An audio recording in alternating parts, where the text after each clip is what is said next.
JavaScript का ये question काफ़ी मज़ेदार क्वेश्चन है जो कि वॉलमार्ट और अडोबी ने अपने इंटरव्यू में पूछा था। आप देख सकते हो स्क्रीन पे हमने यहाँ पे एक एरे मेथड का यूज़ करके एक एरे क्रिएट किया जिसमें हमने 3 वैल्यू डाली है। इसका मतलब इस एरे की लेंथ हो गई 3। तो हमने एरे मेथड का यूज़ करके एरे तो क्रिएट कर दिया और उस पर हम लोग अब मैप मेथड यूज़ कर रहे हैं एरे का। ये मैप मेथड 3 बार रन होगा और जावास्क्रिप्ट यानी JS से रिप्लेस करने की कोशिश करेगा। यही लॉजिक है नॉर्मली तो, लेकिन ऐसा नहीं होता है। देखो जिस तरह से हमने इनिशलाइज़ किया है एरे को, आप इस पे ध्यान देना है, एरे 3 इस पे।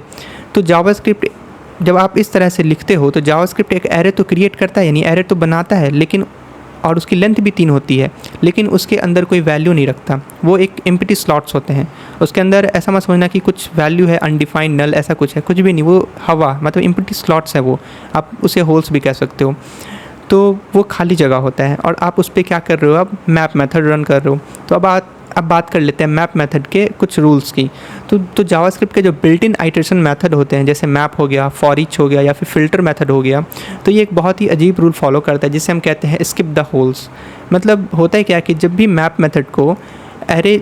मैप मेथड को एरे पर रन करोगे तो वो हर इंडेक्स पर जा कर के चेक करेगा क्या यहाँ कोई प्रॉपर्टी एग्जिस्ट करती है, क्योंकि हमने सिर्फ लेंथ सेट की है, कोई वैल्यू नहीं डाली है। तो जावास्क्रिप्ट इंजन को वहाँ पर मिसिंग प्रॉपर्टी मिल जाएगी, यानी जावास्क्रिप्ट इंजन जैसे ही उस इंडेक्स पे पहुँचेगा दिखेगा उसे यहाँ तो कुछ भी नहीं है, तो मैं यहाँ पे कोई कॉल बैक फंक्शन क्यों रन करूँ, और उस स्लॉट को क्या करेगा जावास्क्रिप्ट इंजन, स्किप मार देगा। तो जब आप इस कोड को रन करोगे तो हमें फाइनल आउटपुट मिलेगा एम्प्टी स्लॉट्स। ये आप देख सकते हो 3 टाइम्स एम्प्टी, तो यानी वो जो खाली एरे था वो हमें वापस मिल गया।